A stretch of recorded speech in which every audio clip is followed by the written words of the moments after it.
नमस्कार दर्शक बंधु, जय जगन्नाथ। आज भिडियो में आपको स्वागत जनाऊँगी।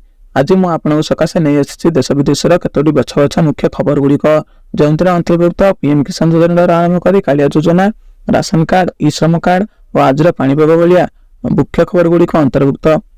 तेज चलते सेगुड़ी मन दे शुणा कि आगुरी जब आपने आई चैनल सब्सक्राइब करना सब्सक्राइब कर सहित ऑल नोटिफिकेशन पर क्लिक कर दिंतु जहाँफल आगे आसुवा गुरुत्वपूर्ण अपडेट गुड़िक आपरे सर्वप्रथम पहुंच। प्रधानमंत्री आवास योजना घर चलिए अधिक सब्सिडी देवे मोदी सरकार। पूर्व अपेक्षा मिल अधिक टंका।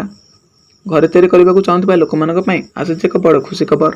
केन्द्र में मोदी सरकार प्रधानमंत्री आवास योजना बढ़ सब्सिडी टंका। यह योजनार द्वितीय पर्याय को नहीं गत बजेट में घोषणा कर पूर्व अपेक्षा अधिक टंका सब्सिडी देवाई घोषणा कर मोदी सरकार। तेज दिल्ली एनसीआर रे अन्य कौन सहर में घर तैयारी करने को चाहूले लोक मैंने योजनार फायदा उठे पारे।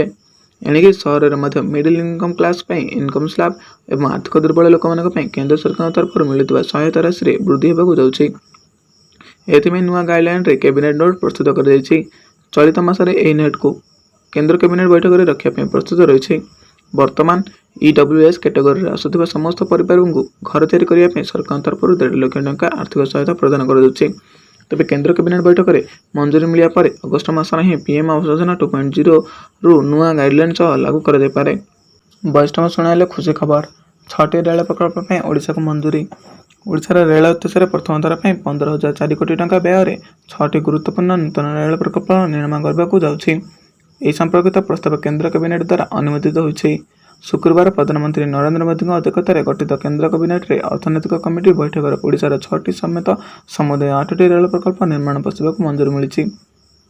रेल सूचना प्रसारण और आईटी मंत्री अश्विनी वैष्णव घोषणा अनुसार 8टी नूतन रेल प्रकल्प निर्माण बाबद समुदाय 24,576 कोटी टंका खर्च हो। कैबिनेट द्वारा राज्य खोलवानी नुआ मद दुकान बड़ घोषणा कले आईन मंत्री पृथ्वीराज हरिचंदन।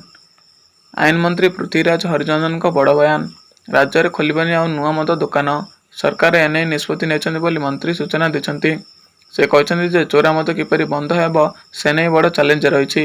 आगामी वर्ष ठार राज्य में चोरा मद चलाण बंद हो से आधार में आगक आमूलचूल परिवर्तन कर मंत्री सूचना देते। अन्यपटे आसंता वर्ष जो मद नीति हो से चोरा मद बिक्री बंद करने को नीति बाहर कर जो मद नीति थिला से किसी सावलील कर।